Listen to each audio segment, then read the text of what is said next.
বিসমিল্লাহির রহমানির রহিম। আসসালামু আলাইকুম। নতুন একটা ভিডিও নিয়ে আপনাদের সামনে হাজির হয়ে গেছি। আজকে আমি আলু ভাজি করছি।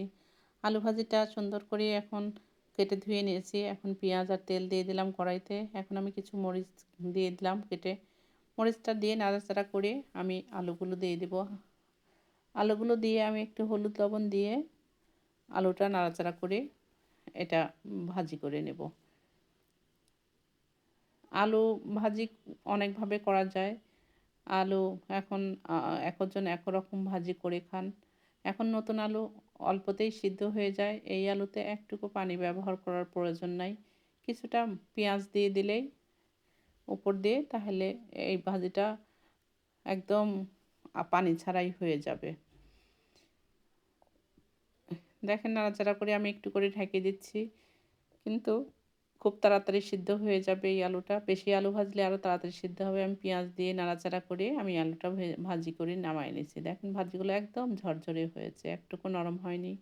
এই ভাজি দিয়ে রুটি, পরোটা, পাউরুটি, এখানে যদি আপনি পোলাও, ভাত খেতে চান সব কিছুই খাওয়া যাবে। ভাজির জন্যে ভাজি খাওয়ার জন্য অস্থির হয়ে গেছে। আমি কিছুটা প্লেটে ঠান্ডা করার জন্য দিয়ে দিলাম। আর কিছুটা বাটিতে নিয়ে নিচ্ছি। এইভাবে আলু ভাজি অবশ্যই একবার হলে করে খেয়ে দেখবেন। আমি এখানে মটরশুঁটি নিয়ে এসছে। মটরশুঁটিগুলা আমি এড়াই নিব। এড়াই নিয়ে এটা আমি ফ্রোজেন করব। কিছুটা এড়ানো হয়েছে আর বাদবাকিটা এড়াই নিয়ে আমি ফ্রোজেন করে নেব। এখন মটরশুঁটির সময়, এখন মটরশুঁটি শেষ হয়ে গেলে আর মটরশুঁটি সারা বছর পাওয়া যাবে না।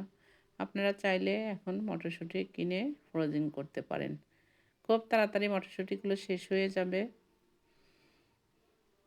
এই মটরশুঁটিগুলো যেগুলো বেশি চিকন সেগুলো বাদ দিয়ে বাদবাকিগুলো ফ্রোজেন করা যাবে। আমি এড়ায় নিয়ে ফিরে আসছি। দেখেন বালতি ভরে গেছে খোসাগুলো।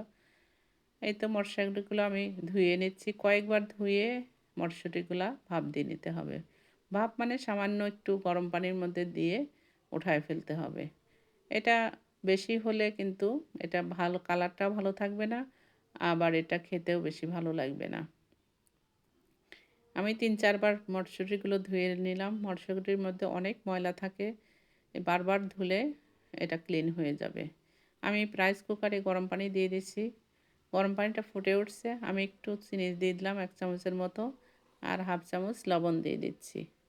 দিয়ে আমি মটরশুঁটিগুলো দিয়ে দিচ্ছি। এই তো মটরশুঁটি দিয়ে সর্বোচ্চ 2 মিনিট, এর বেশি আর রাখার দরকার হবে না। এখানে যেহেতু গরম পানি, ঠান্ডা পানির মধ্যে দেইনি। গরম পানির মধ্যে দিলে খুব তাড়াতাড়ি হয়ে যাবে, কালারটাও চেঞ্জ হবে না। আর একটু যদি চিনি দেওয়া হয় কালারটা কিন্তু একই রকম থেকে যায়। মোটামুটি হয়েই এসছে। আমি কিন্তু একটু নাড়াচাড়া করে দিলাম। দিয়ে এখন আমি কিন্তু দেখেন নামানোর আগ দিয়ে দেখাই দিচ্ছি। এই যে একটু উপরে কিন্তু বুদবুদি ফেনার মতো হয়ে আসছে। কিছুটা ভেসে উঠছে আর কিছুটা ভাসে নেই। এই অবস্থাতেই কিন্তু নামিয়ে ফেলতে হবে। নামিয়ে একটু ঠান্ডা পানির মধ্যে রেখে দিয়ে এটা ছেঁকে নিতে হবে।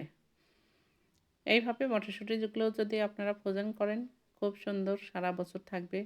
এই তো মটরশুঁটিগুলো আমি একটু মুছে নিয়ে পলিতে তুলে রেখে দিচ্ছি ফ্রিজে। ভালো থাকবেন। আল্লাহ হাফেজ। ফি আমানিল্লাহ। আপনার জন্য দোয়া রইল।